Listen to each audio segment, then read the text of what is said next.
Assalamualaikum warahmatullahi wabarakatuh. Perkenalkan, nama saya Khoirunisa Fida Haryanti. Saya merupakan mahasiswa Pascasarjana Universitas Negeri Surabaya. Di sini saya akan menjelaskan media pembelajaran manual saya yang berjudul Xlocard. Saya akan menjelaskan deskripsi media yang akan saya kembangkan. Nama dari media yang akan saya buat yaitu Xlocard. Xlocard ini merupakan singkatan dari kartu eksponen dan logaritma.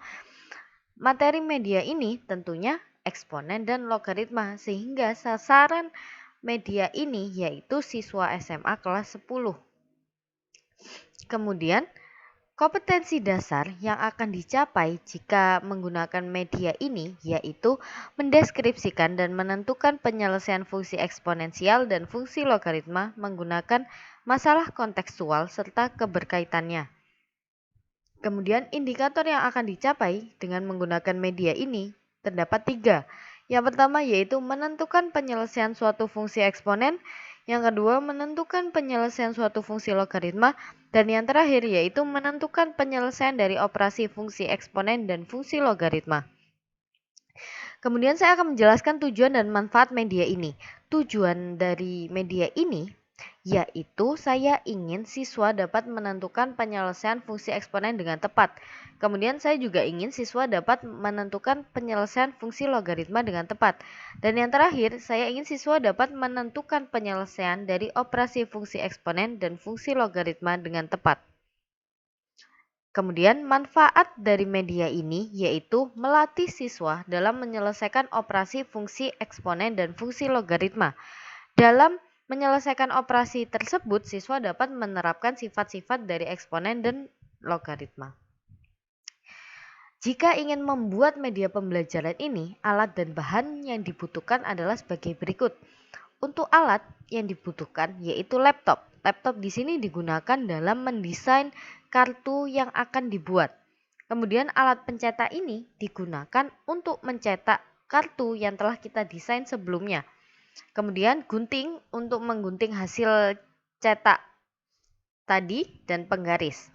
Selanjutnya, bahan yang akan digunakan yaitu art paper atau art karton ukuran 260. Ukuran 260 ini sudah cukup tebal untuk dijadikan sebuah permainan kartu, seperti itu. Dan karton duplex ini digunakan untuk wadah menyimpan kartu-kartu yang telah kita buat tadi. Kemudian cara membuat media pembelajaran ini sebagai berikut. Langkah awal yang harus kita lakukan yaitu kita harus mendesain kartu. Nah, kartu Xlocard ini memiliki ukuran 5,5 cm dikali 8,5 cm dan terdiri dari 36 kartu peti harta karun dan 72 kartu kunci. Berikut merupakan contoh kartu peti harta karun. Jadi di sisi depan kartu peti harta karun terdapat angka non prima antara 2 hingga 30 dan disertai gambar peti harta karun. Untuk sisi belakang kartu peti harta karun terdapat kata-kata yang bertuliskan treasure yang artinya peti harta karun. Kemudian selanjutnya terdapat kartu kunci. Nah, kartu kunci ini berisi soal-soal terkait materi eksponen dan materi logaritma. Jadi ada beberapa kartu kunci yang terkait soal eksponen dan beberapa kartu kunci dengan soal logaritma. Berikut merupakan sisi depan dari kartu kunci. Kemudian sisi belakang dari kartu kunci itu bertuliskan the key. Selanjutnya, kita akan mencetak kartu yang telah kita desain tadi. Nah, setelah proses desain selesai, akan dilakukan percetakan kartu dan wadah kartu sesuai dengan desain yang telah kita buat sebelumnya. Kemudian, saya akan menjelaskan cara menggunakan media pembelajaran ini. Gitu ya. Jadi, tadi terdapat beberapa komponen kartu. Untuk kartu peti harta karun terdapat 36 kartu. yang berisi suatu angka non prima antara 2 hingga 30. Nah, satu angka itu bisa saja memiliki satu kartu atau dua kartu dan maksimal 3 kartu. Seperti itu. Contohnya, angka non prima 4 ini memiliki 2 kartu peti harta karun. Kemudian kartu 6 memiliki sebanyak 2 dan seterusnya. Seperti itu. Kemudian yang kedua komponen kartunya yaitu kartu kunci. Terdapat 72 kartu kunci yang berisikan soal-soal terkait materi eksponen dan logaritma. Berikut merupakan beberapa contoh soal yang terkait materi eksponen dan logaritma yang terdapat pada kartu kunci. Seperti itu. Kemudian, berikut merupakan beberapa kemungkinan pasangan kartu kunci sehingga mendapatkan kartu peti harta karun. Jadi, kartu peti harta karun dapat dimiliki pemain jika pemain memiliki 2 kartu kunci yang memiliki hasil jika dikalikan akan menghasilkan nomor yang ada pada kartu peti harta karun. Contoh, karena di sini kartu peti harta karunnya bernomor 4, maka kedua kartu ini hasilnya jika dikalikan harus sama dengan 4. 2 pangkat 0 hasilnya adalah 1. 2 log 16 hasilnya adalah 4. Maka jika dikalikan 1 kali 4, maka hasilnya adalah 4. Seperti itu. Berikut merupakan beberapa contoh lainnya untuk mendapatkan kartu peti harta karun. Nah, kartu-kartu kunci ini tidak mutlak dimiliki, misal 2 pangkat 0 itu tidak harus dimiliki oleh 4. Jadi 2 pangkat 0 bisa saja dimiliki oleh 6 gitu. Yang penting kartu kunci ini diletakkan sesuai dengan faktor dari kartu peti harta karun gitu. Karena 2 pangkat 0 hasilnya 1, maka 1 merupakan faktor dari 4, faktor dari 6, faktor dari 8. Jadi 2 pangkat 0 tidak mutlak dimiliki 4, tapi bisa dimiliki oleh angka berapapun. Seperti itu. Kemudian aturan permainannya. Permainan ini dapat dilakukan oleh 2 hingga 4 orang. Nah, untuk melakukan permainan gitu ya, pemain melakukan suite atau home pimpa untuk menentukan urutannya. Kemudian, langkah awal yaitu buka 6 kartu peti harta karun dan tutup sisa kartu yang ada menjadi deck tertutup. Jadi, terdapat deck tertutup dan kita buka 6 kartu peti harta karun. Seperti itu. Langkah selanjutnya, setiap pemain akan mendapatkan 5 kartu kunci untuk bermain dan tutup sisa kartu yang ada menjadi deck tertutup. Seperti itu. Jadi, karena tadi kartu peti harta karunnya dibuka 6 dan masing-masing pemain mendapatkan 5 kartu kunci gitu. Nah, di sini saya contohkan bermainnya sebanyak 3 orang dan masing-masing orang ini mendapatkan 5 kartu kunci. Setelah itu, setelah dibagikan, sisa kartu kunci dijadikan deck tertutup. Kemudian, setiap pemain meletakkan kartu kunci yang memiliki hasil berupa faktor dari angka pada kartu peti harta karun secara bergiliran. Kemudian setelah menaruh kartu kunci, pemain juga harus mengambil satu kartu kunci pada deck tertutup, sehingga masing-masing pemain akan tetap memiliki 5 kartu kunci. Seperti itu. Setelah itu, jika pemain tidak memiliki kartu kunci yang memiliki hasil berupa faktor dari angka pada kartu peti harta karun yang terbuka, maka pemain mengambil satu kunci pada deck tertutup gitu. Jadi jika tidak memiliki faktornya, dia harus mengambil satu kartu lagi sehingga kartunya akan bertambah banyak. Seperti itu. Di sini beberapa ilustrasi untuk memainkannya. Jadi pemain ungu memiliki 5 kartu, pemain kuning juga memiliki 5 kartu, dan pemain merah juga memiliki 5 kartu. Di sini pemain kuning bermain pertama. Pemain kuning mengeluarkan kartu 2 pangkat 0 yang hasilnya 1 untuk diletakkan pada kartu peti harta karun yang bernomor 4. Karena 1 merupakan faktor dari 4.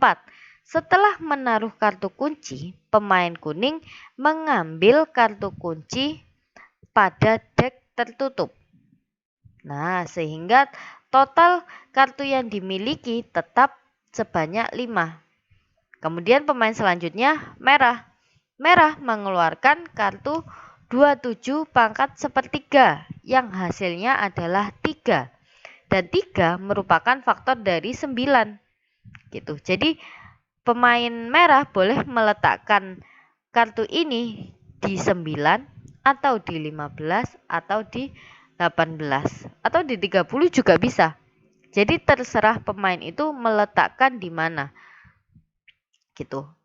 Tetapi harus sesuai dengan faktor dari nomor yang ada pada kartu peti harta karun. Setelah menaruh kartu ini, pemain merah juga harus mengambil satu kartu kunci sebagai pengganti.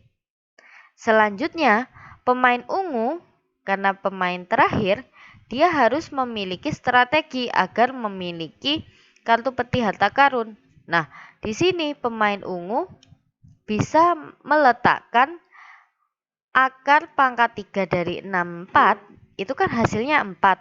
Nah, dia bisa mendapatkan kartu 4 ini dengan meletakkan kartu kuncinya di bawah kartu kunci pemain kuning tadi. Nah, karena 1 kali 4 hasilnya 4, maka pemain ungu mendapatkan kartu ini. Jangan lupa setelah meletakkan kartu kunci, pemain ungu juga harus mengambil satu kartu kunci lagi. Seperti itu. Nah, sehingga kartu 4 ini dimiliki oleh ungu. Selanjutnya, kartu peti harta karun dapat dimiliki pemain ketika terdapat 2 kartu kunci yang merupakan faktor dari angka pada kartu peti harta karun, dan jika dikalikan akan menghasilkan angka pada kartu peti harta karun tersebut. Kemudian, setiap satu kartu peti harta karun dimiliki salah satu pemain, maka kita buka satu peti harta karun pada dek tertutup. Jadi, kartu peti harta karunnya harus tetap 6 yang terbuka. Seperti itu. Karena ini telah dimiliki oleh pemain ungu, maka kita harus buka kartu peti harta karun pada dek tertutup lagi. Seperti itu. Nah, untuk ketentuan pemenangnya, permainan selesai jika kartu kunci dan kartu peti harta karun telah habis.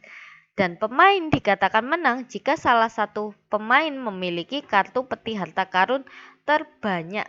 Jadi kita menentukan pemenangnya dari peti harta karunnya yang terbanyak. Contoh, di sini ungu memiliki beberapa kartu peti harta karun ini, dan kuning mendapatkan segini, dan merah mendapatkan segini. Otomatis yang menjadi pemenang adalah pemain yang memiliki kartu peti harta karun terbanyak, yaitu pemain ungu, sehingga pemain ungu dapat dikatakan menang. Seperti itu. Selanjutnya, saya akan menjelaskan kelebihan media ini. Yang pertama, memudahkan guru dalam menekankan konsep eksponen dan logaritma kepada siswa. Karena ini soal-soalnya merupakan bentuk dasar dari penerapan sifat-sifat eksponen dan sifat-sifat logaritma, maka guru ingin menekankan konsepnya melalui game ini.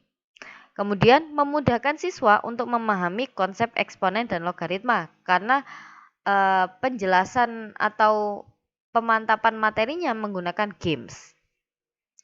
Kemudian dengan adanya media ini menciptakan suasana belajar yang menyenangkan dan tidak membosankan.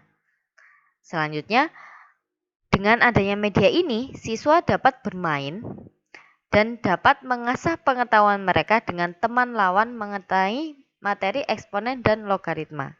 Seperti itu. Selanjutnya, dengan adanya media ini, siswa tidak harus belajar materi eksponen dan logaritma dengan didampingi oleh guru. Jadi siswa juga bisa memainkannya di luar jam pelajaran, semisal di waktu istirahat. Nah, kemudian siswa yang sudah paham tentang materi eksponen dan logaritma dapat mengajari siswa yang belum paham, sehingga suasananya menjadi asik karena bermain sambil belajar bersama. Seperti itu. Kemudian media ini bisa saja dibuat dengan menarik dengan bahan-bahan yang kuat, misal PVC atau art paper dengan ukuran 260 tadi, gitu ya. Sehingga dapat digunakan dengan nyaman dan awet untuk digunakan jangka panjang.